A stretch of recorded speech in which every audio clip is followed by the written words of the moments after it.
بہت تکلیف ہوتی ہے، بڑا دکھ ہوتا ہے ان کی بات سن کے، لیکن ہنس دیتے ہیں، کیا کر سکتے ہیں، اس لیے کہ اصولی فیصلوں کے جو امتحان ہیں وہ اگر آپ کو سمجھ آ جائیں تو پھر تو ایسے ہی ہوتا ہے۔ وہ سمجھتا تھا اصولی فیصلوں کے امتحان، وعدہ فردا پہ ہنس دیتا تھا، وہ دلگیر تھا۔ بے دلی دو روز میں بڑھتی نہیں گھٹتی نہیں، بے دلی دو روز میں بڑھتی نہیں گھٹتی نہیں، عہد تھا ایک جو شبانہ روز پر تقصیر تھا۔ یہ جو ہم لوگوں کے اندر ایک بے دلی آ جاتی ہے نا، کہ خوشی میں بھی قرار نہیں ہے، غم میں بھی قرار نہیں ہے، ڈپریشن بڑھتا چلا جا رہا ہے آخری زمانے کے اندر، آخری زمان میں اتنا بڑا مسئلہ بن چکا ہے، بچوں کے اندر جو ڈپریشن اور انگزائٹی کے امراض ہیں وہ بڑھتے چلے جا رہے ہیں، ڈاؤن سنڈروم کے ایشوز بڑھتے چلے جا رہے ہیں، بڑوں کے اندر یہ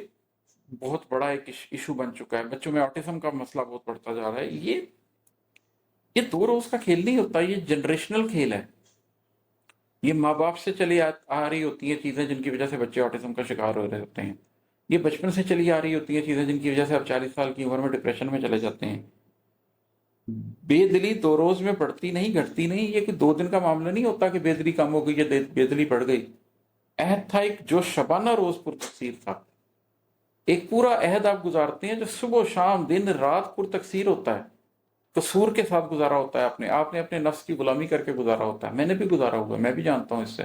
کہ زندگی میں ایک وقت تھا کہ میرے پاس سب کچھ تھا، مال و دولت بھی آ گئی، پیسہ بھی کما لیا، سب کچھ کر لیا، اندر خلا کا خلا تھا، اندر کمزوری کی کمزوری تھی، اندر بے چینی کی بے چینی تھی، اس لیے کہ ایک پورا دور، ایک پورا عہد ایسا گزارا تھا جو صبح و شام ہی پر تقصیر تھا، جس میں ہر وقت ہی غلط گزارا تھا۔ گناہ کیا کہنا، وہ جس پل غافل اس پل کافر والی بات ہے، غفلت میں ہی تھے،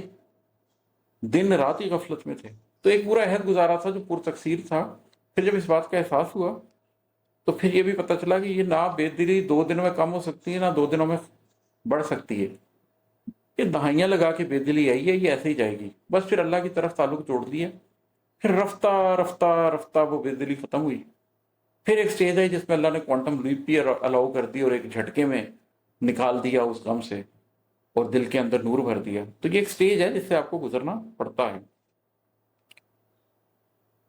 اچھا، ابھی میں نے بات کی کہ پھر ایک ٹائم آتا ہے جس کے اندر ایک دم کوانٹم لیپ بھی لگ جاتی ہے، تو خاک سے اگلے شعر پہ نظر پڑی تو وہی ہے، میں نے کرنوں کا سفر لمحوں میں کیسے طے کیا،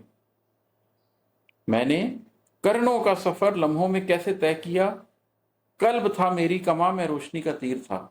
میں بار بار اس بات کو کہتا ہوں کہ قلب ایک عضو روحانی ہے، اور قلب کی حیثیت یہ ہے کہ اللہ نہ آسمانوں میں سما سکتا ہے نہ زمینوں میں، لیکن اللہ قلب مومن میں سما جاتا ہے۔